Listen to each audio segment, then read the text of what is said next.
Hello everyone and welcome back to my YouTube channel Pappu career guide complete guide for all your career needs. तो guys आज के जो video में बात करने वाले हैं टीसीएस के लेटेस्ट अपडेटेड एलिजिबिलिटी क्राइटेरिया। ये वीडियो मैंने आई गेस 3 साल पहले मैंने अपलोड करा था, जिसमें मैंने आप लोग के बहुत सारे डाउट्स को मैंने सॉल्व किए थे।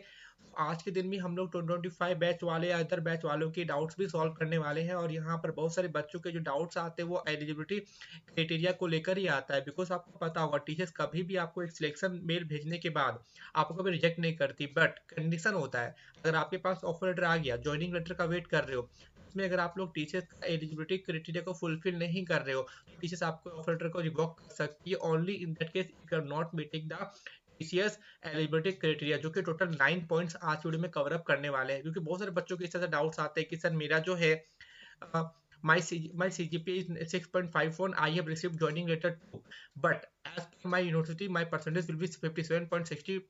Will TCS verify this or consider is at a 65.1%? My PGC is in pending or approval. Will I get rejected? अगर आपके पास भी कुछ ऐसा सिचुएशन क्रिएट होता है तो please let me know in comment section. पहले मैं आपको ये चीज बता दूंगा सर इसका क्या आंसर होगा। बता दो गाइज, आपके कॉलेज नॉर्म के अकॉर्डिंग तो वो लोग चेक करेंगे करेंगे, बट यस वो आपको रिजेक्ट नहीं करेंगे। बिकॉज वो कहीं ना कहीं 9 या फिर 9.5 से मल्टीप्लाई अगर करते हैं तो एक बार आप लोग कैलकुलेट कर लेना, आप लोग सेफ हो जाते हो। ठीक है, अगर जोनटर आ गया है तो डोंट वरी अबाउट इट। ठीक है, अब हम लोग 9 पॉइंट्स को देखते हैं guys. Any backlog is allowed. मैं आपको चीज बता दूंगा इस तरह no backlog is allowed during your onboarding. Onboarding से पहले आप लोग अपना बैकलॉग क्लियर कर लो। ऑफर लेटर आ चुका है, बैकलॉग है चलेगा, बट जो लेटर आने से पहले आपका ऑनबोर्डिंग प्रोसेस स्टार्ट होने से पहले आपका सारा बैकलॉग क्लियर होना चाहिए। ठीक है, 15-20 बैकलॉग को चलेगा, बट आपका ऑनबोर्डिंग आपका सारा बैकलॉग क्लियर होना चाहिए। टोटल गैप इन एजुकेशन का इस वो बताने वाला हूँ। What percentage and CGPA required in 10th 12th and in graduation teacher selection process, वो भी डिस्कस करने वाले हैं। Total year extension of education is allowed. Total और 9 point discussion in brief guide. Complete all your doubts hashtag all doubt solve. Big update CGPA to conversion less than 60% eligible.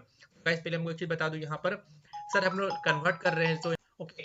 Let's suppose if your college following some rules of 9.5%, 9.5 multiply or 9.8, some colleges follow 10 multiply also from CGPA to percentage. Let's suppose मेरा जो है वो 9.8 CGPA है, तो मैं इसको multiply करूंगा 9.5 से according to my college norms. कुछ कॉलेजेस इसको 9.8 कंसिडर करते हैं, कुछ कॉलेज 8 कंसिडर 10 कंसिडर करते हैं। आप लोग कॉलेज से यूनिवर्सिटी के पोर्टल पर जाना, वहां पर आपको कन्वर्जन देखने को मिलेगा, नहीं तो फिर आप लोग अपने कॉलेज के टीपी ऑफिस का आस्क कर सकते हो। लेकिन गाइस ये ध्यान रखना है, जब भी आप लोग परसेंटेज से सीजीपीए से परसेंटेज को कन्वर्ट करते हो लेस देन 60% होता है तो आप लोग एलिजिबल नहीं कंसिडर करेंगे। बिकॉज आपका 60% से अब होना ही होना चाहिए, कैसे आप लोग ध्यान रखना। ठीक है, फिर भी सेफर साइड अगर ऐसा होता है तो आप लोग टीचर्स को एक ये मेल कर सकते हो, सर अगर मान लेट सपोज आपका कोई ऐसा परसेंट नंबर आ चुका है जिससे आप लोग मल्टीप्लाई कर रहे हो 9.5 या 9.8 से according to your college criteria, तो आप लोग का अगर 50% ज्यादा नहीं हो पा रहा है तो इन दैट केस आप लोग ये बोल सकते हो, sir my college follows 10 multiply criteria. मतलब समझ रहे हो ना आप लोग मेरी बातों को। जैसे मान लो आपका जो है, जैसे इनका देखो 6.51 आया है, मल्टीप्लाई करने पर 57% आया है, अगर आपका भी सेम कंडीशन आप उनको बोल देना मेरा कॉलेज 10% 10 मल्टीप्लाई बाय 10 फॉलो करता है, तो इन दैट केस आप लोग बच सकते हो। बस मैं आपको सेफर साइड के लिए बता रहा हूँ। ठीक है, चलिए अब यहाँ देखते हैं। तो यहाँ पर बाकी तो मैं क्राइटेरिया आपको बता चुका कौन कौन इस पे अप्लाई एलिजिबल हो पाते हैं। तो इसमें जो है MTech, ME, BTech, BE, MCA, MSc, MS in any specialisation आपका होना, मतलब mechanical, civil, CSC, IT, W, triple E, whatever सभी लोग। ठीक है, academic aggregate candidate should have a minimum aggregate all subject in all semester. बहुत सारे बच्चे बोले सर क्या हम लोग कुछ सब्जेक्ट को हटा सकते हैं क्या? नहीं, जो आपका सब्जेक्ट है सारे को मिलाकर उसका जो एवरेज आएगा वो होना चाहिए 60% और equivalent to CGPA in class 10th 12th diploma if applicable, graduation and post graduation. अगर मान लो आपने 12th भी करा है, आपने 12th भी करा है और डिप्लोमा भी करा है, तो इन दोनों का जो बेस्ट स्कोर होगा वो कंसिडर किया जाएगा। मान लो आपने दोनों ही दे दिया, आपने 12th भी करा है, डिप्लोमा भी करा है, बिकॉज आपने बीटेक में सेकेंड लेटरल एंट्री लिया है। इन दैट केस आपका 12th और डिप्लोमा जो आपका हाईएस्ट स्कोर होगा वो टीचर्स कंसिडर कर लेगी। लेकिन आपका सारे सब्जेक्ट को मिलाकर आपका होना चाहिए। मान लो कि सब्जेक्ट है, सब्जेक्ट डिवाइड बाय 6, जो भी आपका टोटल सब्जेक्ट से डिवाइड होगा। मान लो 6 सब्जेक्ट में आपका स्कोर आया है 442, 442 डिवाइड बाय 600 होगा इस। ठीक है, ये होगा मल्टीप्लाई बाय 100। ठीक है, तो इससे आप लोग का वो लोग ठीक है परसेंटेज निकालने वाले, ये आप लोग का ध्यान देना। सारे परसेंट सारे, और ये 10 12 में भी सेम है। 10th में मान लो आपका 12 सब्जेक्ट है, सॉरी 7 सब्जेक्ट है, सातों सब्जेक्ट को मिलाकर होगा, पेंटिंग है चाहे जो भी हो सारे इंक्लूड होंगे। 12th में भी गाइस सेम होने वाला है आप लोग। मान लो 12th में आपने पीटी करा, फिर कुछ अलग से कुछ अपने सब्जेक्ट करा, अगर वो स्कोर आपके रिजल्ट पे नोटेड है, वो भी आपका जो है मार्क्स कैलकुलेट होगा। मतलब आपका रिजल्ट में जो भी स्कोर दिया हुआ है, मान लो आपने 12th में पेंटिंग करा, उसका भी स्कोर कहीं ना कहीं कैलकुलेट होगा फॉर ओवरऑल कंसिडरेशन।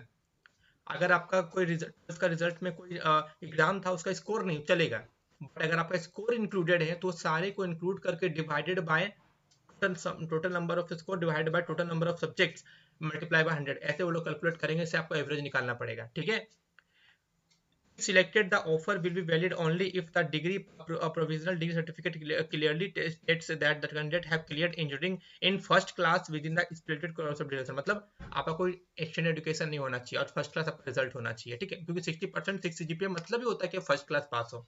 ठीक है, जिसका भी 60% 6 जीपीए है, मतलब आप लोग फर्स्ट क्लास से पास हो चुके हो guys. Next, backlog area ATKT में, मतलब no pending backlog will be permitted at the time of appearing for TCS selection process. Sorry guys, मैंने आपको बोर्डिंग का बोला था, बट यहाँ पर इन्होंने इस बार चेंज करके क्या कर दिया है, टीसीएस का सिलेक्शन प्रोसेस में पार्टिसिपेट करने से पहले आपको कोई पेंडिंग बैकलॉग नहीं होना चाहिए। Sorry for my mistakes, because इस बार उन्होंने चेंज कर दिया है।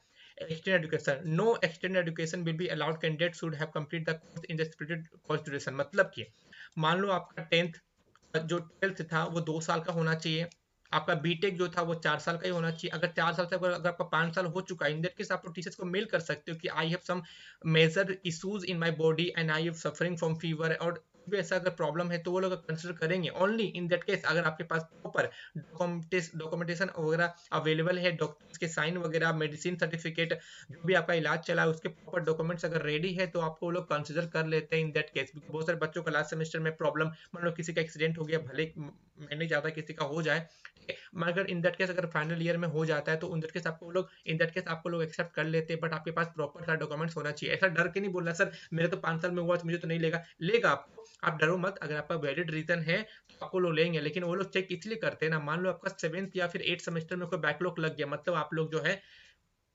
मतलब आपका जो है एग्जाम आपका जो है 5 साल में क्लियर हो रहा है, तो वो लोग कंसिडर करते हैं कि आपका 7 और 8 सेमेस्टर में बैकलॉग लग चुका है, इसलिए वो लोग बोलते हैं कि आपका 4 साल में होना। मान लो आप लोग अभी फाइनल ईयर में हो, आपका भी फाइनल, आपका भी एक सेमेस्टर बचा हुआ है, मान लो 8 सेमेस्टर में किसी का बैकलॉग लग गया, तो क्या आपको टीचर से नहीं लेगी, उन्हीं केस में लेगी। अगर मान लो आपको कोई मेजर इशू हो गया है, प्रॉब्लम हो गया है, इन दैट केस आपको वो लोग अलाउ कर देंगे कि ठीक है आप 6 महीने बाद भी अपना पीटीसी सर्टिफिकेट सबमिट करो, it's fine for us because we have a valid reason for not attempting the 8th semester exam. ये चीज ध्यान रखना। फेल हो रहे हो तो उसका कोई सुनवाई नहीं है, अगर एग्जाम ही नहीं दे रहे हो तो चलेगा। मान लो एग्जाम दे रहे हो लेकिन आपका एग्जाम सही से नहीं जा पाया, लेकिन वो एग्जाम नहीं देने का रीजन था कि आप 5 महीने से बेड रेस्ट थे और आपका डॉक्टर ने बोला था, फिर भी आपने एग्जाम को अटेंड करा, उस तरीके से आप लोग को वो एक्सेप्ट कर लेंगे, बट पॉइंट्स वैलिड होना चाहिए, डॉक्यूमेंट आपके पास सारे कुछ होने चाहिए। ठीक है, अब यहाँ के आगे देखते गाइस यहाँ पर, ठीक है, gap and break in education, it is mandatory to declare gap in education if any. आपको पहले डिक्लेयर करना पड़ेगा अगर आपका कोई गैप इन एजुकेशन है तो। Overall academic gap not should be 12 month, मतलब आपका कोई 12th में, मतलब 10 से 12th में कोई गैप नहीं होना चाहिए, बीटेक में कोई गैप नहीं होना चाहिए, लेकिन 12 से बीटेक के बीच में बहुत सारे बच्चे क्या करते हैं, गेट का तैयारी करते हैं, गवर्नमेंट का तैयारी करते हैं, तो उसमें बीच में आपको 2 साल से ज्यादा गैप नहीं होना चाहिए। until the highest qualification relevant document applicable will be checked for gaps। अगर आपका कोई वैलिड रीजन 2 साल तक है, फिर भी वो लोग पूछेंगे आपसे, आपको बताना पड़ेगा कि ये sir I have a valid reason for the I am preparing for the government exam, कुछ भी ऐसा है तो आपको वैलिड रीजन होना चाहिए। वो लोग आपका डॉक्यूमेंट वगैरह रिलेवेंट डॉक्यूमेंट्स वगैरह चेक भी करने वाले हैं। मान लो बहुत सारे बच्चों का तबियत खराब हो गया, इन दैट केस तो डॉक्यूमेंट आपके पास रेडी होने चाहिए। ठीक है, ये चीज आप लोग ध्यान रखना। Course type only full time course will be consider, part time correspondence course will not, मतलब पार्ट टाइम अगर आपने करा है कॉरेस्पॉन्डेंस करा है तो आप लोग एलिजिबल नहीं होने वाले हो।